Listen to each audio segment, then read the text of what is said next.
అనారోగ్యంతో బాధపడుతున్న భార్యను ఆస్పత్రికి తీసుకెళ్లాడు సుందరం. డాక్టర్. ఆమె ఆరోగ్యం క్షీణించింది. 2, 3 పరీక్షలుంటాయి. ఆ మాట విన్న సుందరం బిగ్గరగా ఏడవడం మొదలుపెట్టాడు.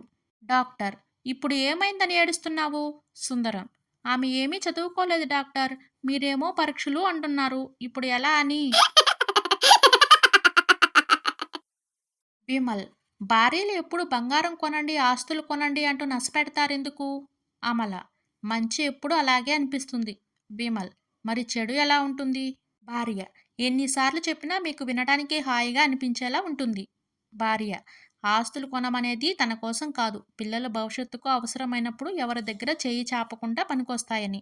వినయ్. ఊళ్ళో ఆదాయం లేదురా, సిటీకి వెళ్ళిపోతా. రవి. ఏదైనా కోచింగ్ తీసుకుని జాబ్ చేసుకుంటావా? వినయ్. ఏం మాట్లాడుతున్నావు? 4 ఆఫీసులు, కోచింగ్ సెంటర్స్ ఉన్న సెంటర్ చూసుకొని చాయ్, సమోసా, నూడిల్స్ బండి పెట్టుకుంటా. భర్త.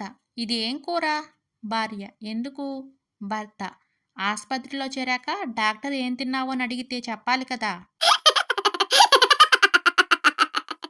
భర్త. కాంతం, నిన్ను 2 నిమిషాల పాటు సీఎం చేస్తే ఏం చేస్తావు? భార్య.